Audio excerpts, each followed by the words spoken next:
Caitlin. Who has it? Caleb, how old were you when you were first following basketball? Recording in progress. And being one of these kids out here who are introducing themselves to the sport? Yeah, honestly, as long as I can remember, like, I loved being around the game of basketball. I remember, I had an older brother, so I always wanted to do what he did, and he played basketball, so I would always ask my dad if I could go to his basketball practices. I grew up in Des Moines, so Drake University is like the school there, so those are the games that I always went to growing up. I remember going on like their kids' games. I would go to them, but yeah, like as long as I can remember, honestly, like I just loved being around the game. Caitlin, I wonder with Chrstie, I mean, early in the season she took so much grief every time you guys lost. Now the train is back on the tracks. What are some of the things that she has done to help get things turned around here in Indiana? Yeah, I think the thing that she really prides herself in is our culture. She's great at building a team that, you know, every single person is valued. You know, we're going to support one another through everything. And she's been able to stay positive. Obviously, it was a tough start to the year, going 1-8.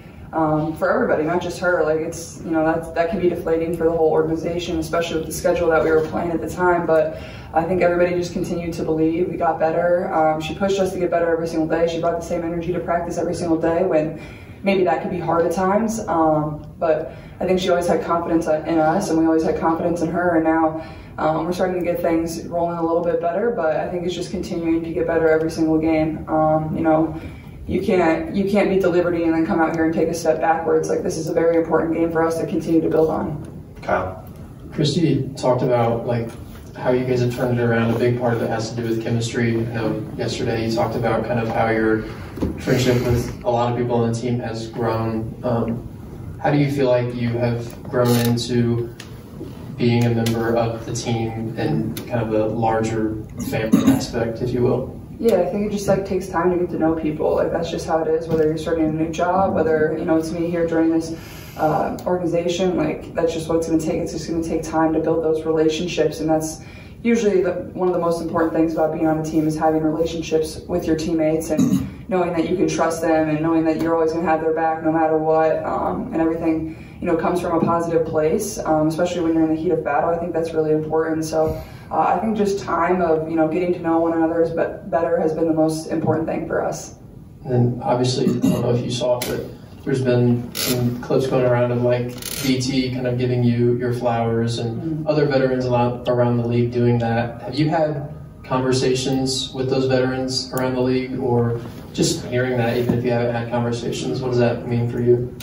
Yeah, I think, you know, every time I go step on the court, like, they've always been very positive, and like before the game, you shake hands or they give me a hug and welcome me to the league. And I think they've just been very positive and supportive in that way, and you know, that's awesome as a rookie to be able to have that. Coach Zion, then Kareem. Caitlin, with it being a camp day, you know, all the kids are going to be here. Just what has it been like, even leading up to this day? All the kids you've seen in the games and all the interactions you've had with those younger fans of the game. Yeah, it's a fun day. Obviously, it's an early tip on a Wednesday. It's kind of weird, but it makes for a special memory for them. Like, this is, you know, hopefully something that they can remember for the rest of their lives, whether they love basketball or not. It's something that they get to share with their friends. And get to do something that maybe they don't usually get to do. Like, I think that's a really fun and cool opportunity. So, you know, if I was a young kid and we got to do this in the middle of summer, I would be pretty ecstatic. So it'll be fun for not only them, but us too. Go Kareem, then we'll go back in the front row to Mike. Okay, quick one on Washington. As you prepare for them, particularly defensively, what kind of stood out to you about what they do, and what did you learn from the way they kind of approached you last game? Yeah, I think they're very improved.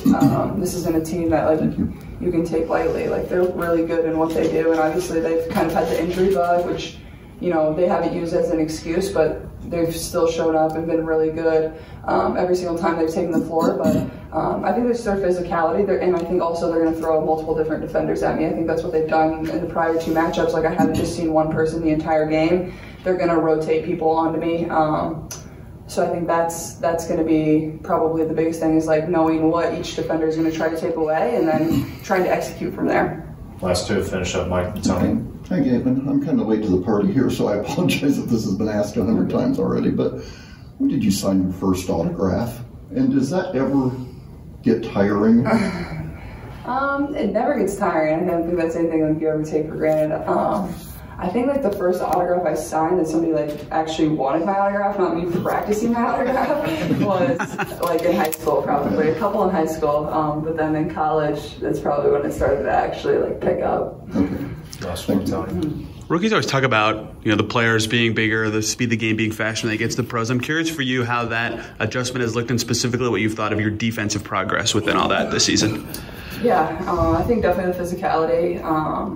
Sometimes I get a little bodied in there and there's not much you can do because they're just bigger than me. So I think just trying to hold my ground as much as I can. I think defensive schemes are different than they are in college, so that's just kind of a learning curve for myself.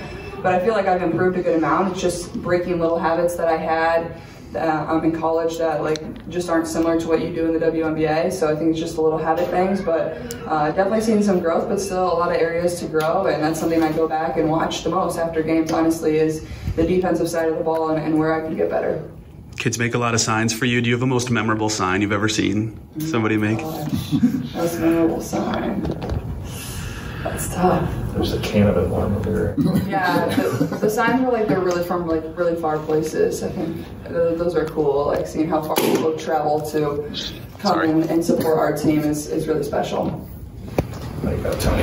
Melissa was in a gray jersey, Lexi was in a blue jersey. Do you anticipate kind of making a change to the starting lineup today? We're just gonna play with what we need right now.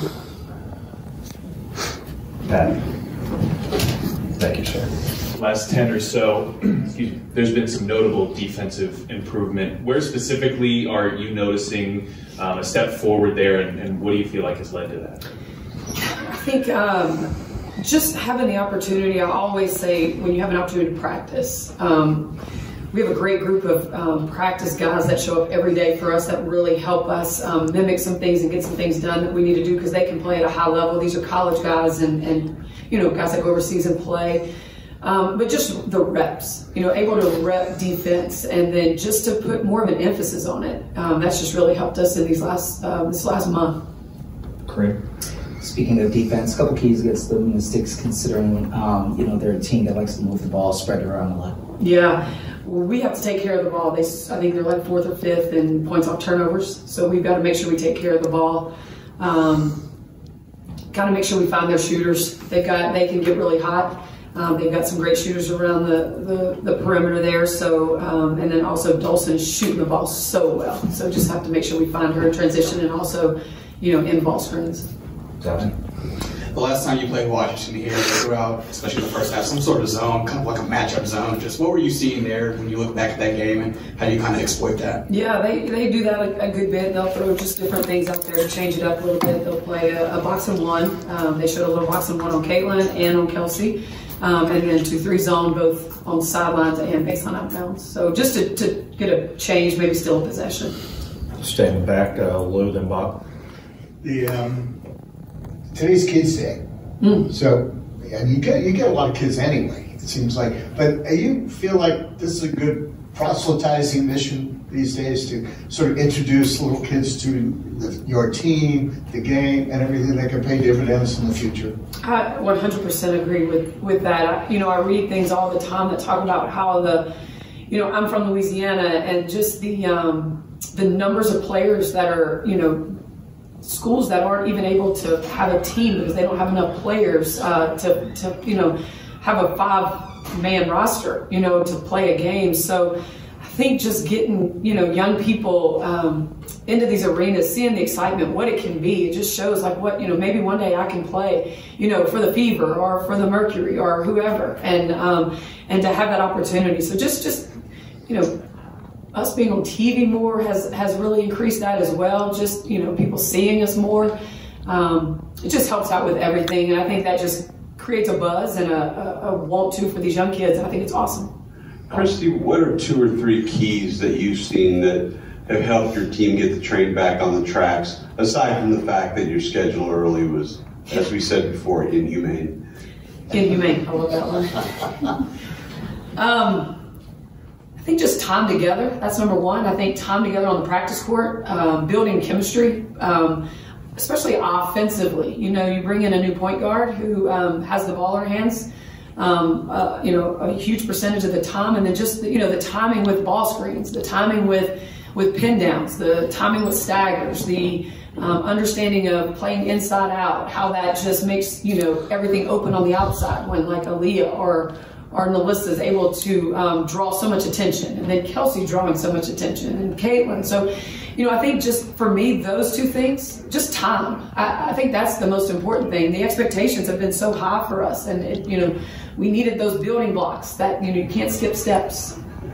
What are some of the things that you feel like you've done? Because I have to tell you, early in the season when you guys would lose, it was just brutal on social media. I mean, you caught a lot of strays. What are some of the things that you feel like you've done well to help, again, get the train back on the tracks? I think just as the leader of this team, making sure I create an environment where they keep, excited about showing up and getting better, and just keep preaching process. Keep preaching process. These guys. Yeah, I mean, I don't get on social media very much. I don't know if would be sitting here today had I read all that earlier. I mean, I was told, but these guys are getting it too. The players are getting it. If they don't think they played a good game, that they feel like, oh, I'm going to get killed. And I just can't even wrap my head around that, because that's just not the world I'm from.